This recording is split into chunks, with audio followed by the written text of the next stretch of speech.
amigos? ¿Cómo están? Muy buenas noches, bienvenidos a Nativa a Fondo. Soy Paco Flores y esta noche tenemos un programa bastante nutrido.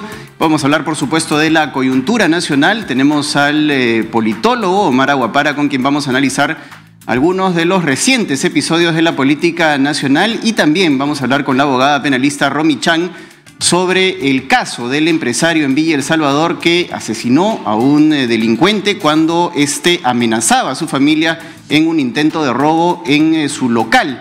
También vamos a estar con el asesor científico de Nativa, Ricardo Boll, para hablar sobre el oleaje anómalo que se está presentando en las costas de nuestro país. Recuerden que pueden ver Nativa a través de la señal abierta en el 18.1 y en el 20.3, y también en Vez Cable en el canal 15 y a través de Claro TV en los canales 30 y en el 516 HD, y también en Cable Más en el canal 715 por la señal HD.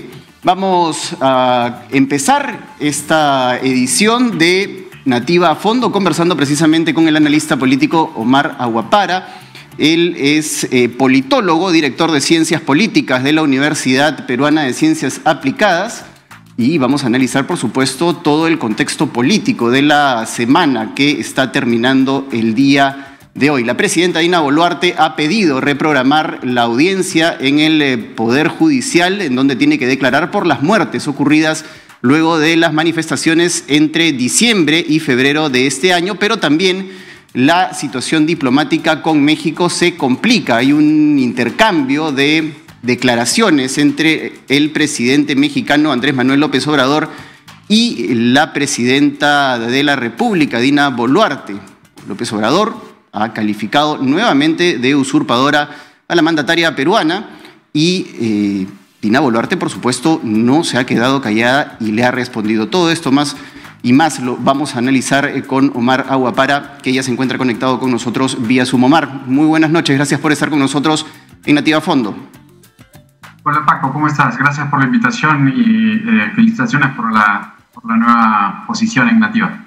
Gracias, Omar. Empecemos hablando de este panorama internacional tenso entre Perú y México, una situación que parece cada vez más desbocada. Hay declaraciones altisonantes entre ambos mandatarios, a tal punto que de manera histórica las relaciones entre ambos países parecen cada vez más frágiles. Incluso hoy Andrés Manuel López Obrador ha dicho que no quiere tener relaciones ni económicas ni comerciales con nuestro país. ¿Quién gana y quién pierde en este enfrentamiento entre países? ¿Cómo ves la situación, Omar? Bueno, de arranque todos pierden, ¿no? Todos pierden en esta confrontación. Creo que cada uno, tanto Dina Boluarte, que encuentra cierto eco y respaldo en el Congreso hay ciertas bancadas que se suman también al coro de defensa o de respuesta a AMLO. Y AMLO, por su lado, también es un hábil tejedor de estas narrativas, ¿no? De inventar un conflicto donde realmente no lo hay, ¿no? No existe nada en realidad concreto que pueda justificar el enfrentamiento entre dos países, más allá de las discrepancias que puedan ver en torno a un personaje, como es el caso de Pedro Castillo, la familia de Pedro Castillo exiliada en México. Yo creo que, como anotó hace poco también Farid Cajat, ahí hay un grupo, un discurso que está dirigido hacia una audiencia local, ¿no? AMLO hablándole hacia sus electores o a los electores que puedan estar inclinados hacia una posición similar, y Dina Boluarte y parte del Congreso también poniéndose en oposición a lo que fue Pedro Castillo, ¿no? Y todo lo que ello significa, incluida la frustrada huida hacia México, ¿no? Y lamentablemente lo que hay que tener mucho cuidado, sí, es que esto no escale, que no se vaya un poco de las manos. Yo confío en que los ministerios de Relaciones Exteriores de ambos países puedan entender que esto es casi una disputa entre particulares, más que una disputa entre países. Es muy lamentable la posición de AMLO. Creo que ahí empiezan muchos los problemas. Empezando no solo por la posición que ha tomado en torno al autogolpe de Pedro Castillo, ¿no? Que ha intentado negar, sino también más allá empujando el tema hacia, por ejemplo, negarse a entregar la presidencia de la Alianza del Pacífico, ¿no? Eso es lamentable, eso es increíble, inaceptable, y eso es algo que además creo que de alguna manera también le regala una posibilidad de victimizarse y de cambiar el discurso a la presidenta, ¿no? O sea, si quiere perjudicarla, yo creo que más bien la puede estar hasta ayudando a Dina Boluarte en cuanto consigue enfocarse en un enemigo externo, y eso siempre es de utilidad para un político que esté en problemas a nivel doméstico, ¿no? Ahora, ¿cómo ves?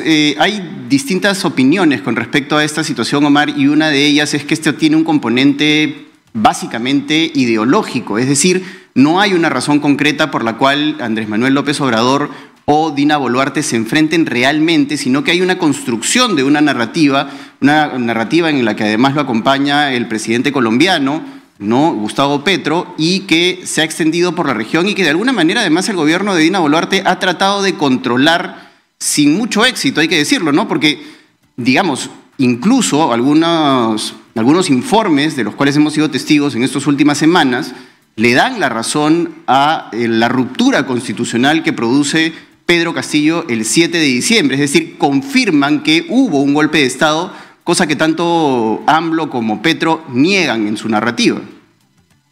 Sí, por más duros que han sido los reportes que se han producido en la Comisión Interamericana de Derechos Humanos, Human Rights Watch, Amnistía Internacional, por más contundente que han sido esos informes respecto al accionar del Estado peruano en respuesta a los hechos violentos que se sucedieron en diciembre, enero, febrero del año pasado y de este año, aún ahí, a pesar de que se le ha acusado y hay cierta tendencia que quizás nos podía escapar, que reconoce un poco quizás un pequeño sesgo ideológico de esas organizaciones, de esas comisiones, de cómo están compuestas, yo creo que aún así queda claro que la verdad es esa, ¿no? Y eso va en contra de lo que han buscado imponer desde muy temprano presidentes de la región como Petro, como Fernández en Argentina, como Arce en Bolivia y como el propio AMLO en México.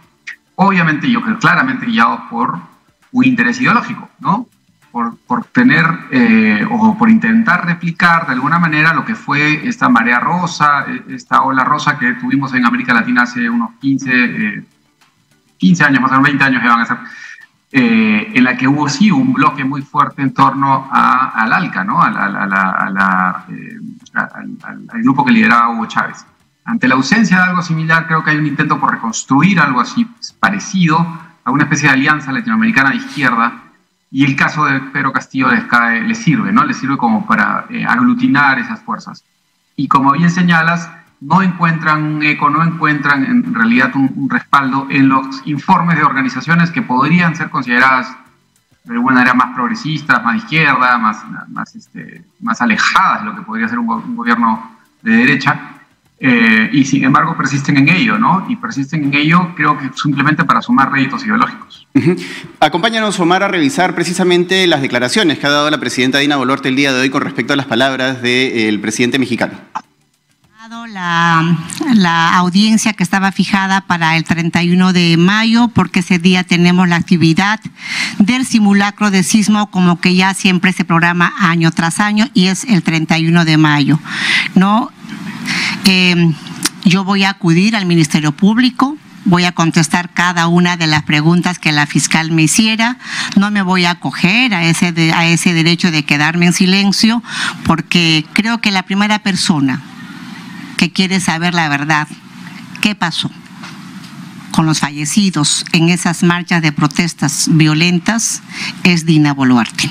Voy a acudir y voy a contestar cada una de las preguntas. Respecto de las palabras del señor López allá en México, pues un poco haciendo retórica lo que él dice, yo diría mucha ignorancia para tanta inteligencia de un pueblo mexicano. Gracias. Ahora, interesante lo que ha dicho la presidenta porque ha abordado los dos frentes que se le han abierto, ¿no? El frente interno con esta declaración que tiene que hacer ante el Ministerio Público y esta denuncia que hace la fiscal de la Nación con respecto a las muertes de las protestas de fines del 2022 e inicios del 2023, pero también le responde directamente a AMLO. Y un poco para cerrar el tema internacional, Omar, quería preguntarte qué opinas con respecto al proyecto de ley que precisamente ha presentado el Ejecutivo para permitirle a la Presidenta de la República viajar y de alguna manera contrarrestar los efectos del frente interno a través de la diplomacia presidencial. ¿Tú lo ves efectivo, lo ves viable? ¿Llegará a buen puerto este proyecto de ley que está planteando el Ejecutivo? Es probable que encuentre cierto respaldo en algunas bancadas en el Congreso. Vamos a ver cómo lo toman. Es un tema un poco que levanta un poco de suspicacia, ¿no? Y que puede aparecer o que puede posicionarse también incluso de una manera frívola, ¿no? Pensando que es una vicepresidenta que de alguna manera quiere ejercer funciones protocolares hacia afuera también.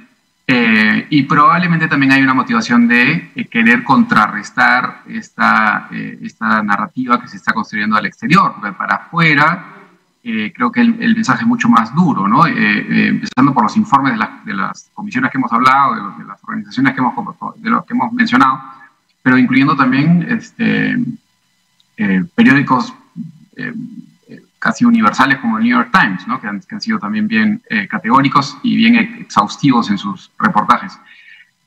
Y por ahí podría haber también la intención de que Dina Boluarte pueda ir de repente eventualmente a la Asamblea General de las Naciones Unidas, ¿no? a la OEA, a visitar ciertos foros donde ella podría ejercer cierta defensa, ¿no?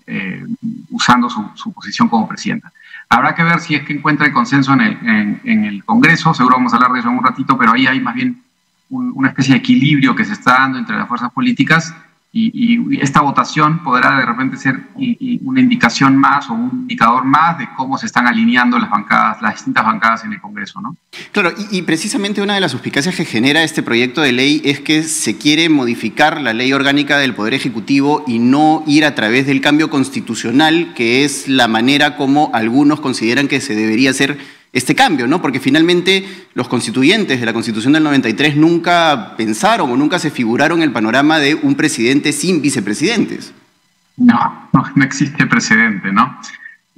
Por lo menos del 93 en adelante, no sé si de repente en el siglo XIX probablemente, pero pensar en un ejecutivo acéfalo ante la salida del presidente o de la única persona que tiene la responsabilidad de asumir la representación de la nación, es un tema complicado legalmente, ¿no? Porque también podría crear un precedente, podría dejar abiertas muchas posibilidades en este ya complicado ordenamiento constitucional que tenemos en torno a los poderes del Estado, ¿no? Ya de por sí estamos discutiendo sobre si la causal de incapacidad moral, por ejemplo, el presidente es algo que debería reconsiderarse, introducir una variable más con esta figura, con esta modificación. Creo que abriría también otras puertas complicadas, pensando en la relación entre Ejecutivo y Legislativo, sobre todo. Claro, y acá se abre otro frente importante, que es el del Congreso de la República, ¿no? Un Congreso con 7% de aprobación, ¿no? Según la última encuesta de IEP de abril, pues tampoco es que tenga una mayor legitimidad que la que tiene la misma presidenta, que tiene 11%, ¿no? Entonces, ¿a quién le va a dejar encargada la presidencia en este panorama? Es un poco complicado también y cabría analizar ese aspecto. Sin duda, porque también, claro, dejársela a alguien también impopular o menos popular aún. Y como te digo, ¿no? Es complicado porque abre un precedente en el que nunca hemos tenido, ¿no? Y que creo que debería considerarse de una manera un poco más exhaustiva, ¿no? No tan a la ligera, simplemente pensando en que la presidenta es una situación excepcional y creo que de repente habría que pensar bien si es que corresponde modificar toda una sucesión constitucional por un hecho que se ha producido casi de manera fortuita, ¿no? Acompáñanos, Omar, a revisar precisamente para seguir hablando del Congreso de la República unas declaraciones del presidente del Parlamento sobre esta llamada ley Mordaza, que nuevamente entró a un cuarto intermedio y nos abocamos a analizar esta situación también. Pienso que la ley Mordaza puede tener algo que está en una zona gris o oculto que va a detener informaciones que la prensa puede dar. Puede ser también una molestia, una cólera, ¿no? Y por ahí también algunas personas que sí pudieran considerar que la difamación es mala. El asunto es que está en una zona gris, muy difícil, ¿no? Que nos coloca en no saber cómo estamos, ¿no? Yo, como le pedí el otro día a la prensa también, es importante que las zonas grises no se dejen en el aire porque le hacen daños a las personas. Si alguien es responsable, se le da duro, y si no, pues no debe ser así. Creo que esa ley Mordaza, si está en el sentido de que perjudica la libre expresión, no debe. Complicada la situación también en el Parlamento, Omar, coincidirás conmigo, porque finalmente estamos yendo un poco en contra de la tendencia mundial, ¿no? Que es a despenalizar los delitos contra el honor y más bien llevarlos hacia el lado civil. Más bien aquí el Congreso de la República parece más empeñado en penalizar y de alguna manera poner en jaque a la prensa, que es un contrapoder y que es un elemento fiscalizador. ¿Cómo ves tú esta situación? Sí, y ya tuvo una primera votación favorable, ¿no? Lo que está reclamando Williams es que ya se cierre el tema, porque es como una nube negra, es como una sombra, sobre todo para aquellos congresistas como él, me parece demostrar en esta entrevista, y en la posición que varios ya han tomado de no aprobarlo en segunda instancia, ¿no? Y creo que hay un reconocimiento, sobre todo en esas bancadas, de que esto es excesivo, de que esto no corresponde, de que esto va en contra de una tendencia, como bien señalas, internacional de despenalizar este tipo de crímenes, este tipo de delitos, este tipo de accionares. Y creo que el origen de esto simplemente tiene una especie de vendetta, ¿no? Una revancha de parte de muchos congresistas que se sienten muy incómodos por el rol fiscalizador que tiene correctamente la prensa, gracias a quienes nos hemos enterado de los mochasueldos y de un sinfín y de los niños, ¿no? Y de un sinfín de casos que se han develado gracias a que la prensa hace su labor, ¿no? Y creo que la respuesta del Congreso ha sido sacar adelante o pretender sacar adelante esta ley Mordaza como una manera de autocensurar, de buscar que los medios se vean asustados, se vean preocupados y un periodista piense dos veces antes de propagar alguna información, ¿no? Porque más allá de la veracidad o falsedad de ella, va a estar sujeto a una demanda judicial que puede, sin querer o de repente por un mal proceder, llevarlo a la cárcel. Claro. Y entonces queda más bien como una especie de amenaza, ¿no? De amenaza que queda ahí, aun cuando no se concrete, que es lo que va a pasar, lo que aparentemente va a pasar, queda igual. No es la primera vez que nos pasa que la clase política intenta amordazar, intenta silenciar a la oposición más efectiva que tienen, que es la prensa, ¿no? Y en ese sentido, Omar, me gustaría que analicemos también una noticia que se ha hecho, digamos, pública recién hoy, a pesar de que esta ley se aprobó el último 18 de mayo y que tiene que ver con la modificación del Código Procesal Penal con respecto a los tiempos de prescripción de los delitos, ¿no? Esto se aprueba el 18 en el Congreso de la República, sale publicado ayer en el Diario Oficial El Peruano, y esto podría de alguna manera jugar en contra de casos emblemáticos y generar un concepto de impunidad. Y evidentemente pues esto también ha saltado las alarmas, porque están en peligro casos como el del mismo expresidente Castillo, como también casos emblemáticos contra la corrupción como el de los cuellos blancos o el de los niños, o incluso los casos de Lavajato, en donde están involucrados expresidentes de la República. Sí, y probablemente lo que veamos en lo que queda de este Congreso sea una especie de reformas, por ponerlo de alguna manera, o de modificaciones que buscan, de repente, no, como sería en un país normal, creo yo, favorecer la reelección de un partido político o la concentración del poder. Acá lo que queda la sensación es que más bien buscan lo que tú has dicho, ¿no? La impunidad, la inmunidad frente a, pensando en lo que va a ser su vida tras la política, tras el Congreso, ¿no? Pensando qué va a pasar en el 2026 y cómo asegurar que cualquier escándalo, cualquier tema que aflore en ese momento no traiga cola, no los persiga en adelante. Queda la sensación de que mucho de lo que se va a jugar en los próximos 2-3 años apunta hacia ello, apunta a beneficiar de repente intereses particulares. Ya lo estamos viendo en el caso de algunos retrocesos en reformas importantes que hemos tenido en el Perú en los últimos años, y probablemente también apunte a dejar llano un camino que permita cierto nivel de tranquilidad para aquellos que han estado en el poder en estos últimos años también. Muchas gracias, Omar, por el análisis y por habernos acompañado en Nativa a Fondo. Esperemos encontrarnos nuevamente para seguir analizando la coyuntura en otra oportunidad. Vamos a continuar nosotros. Sí. Gracias. Gracias.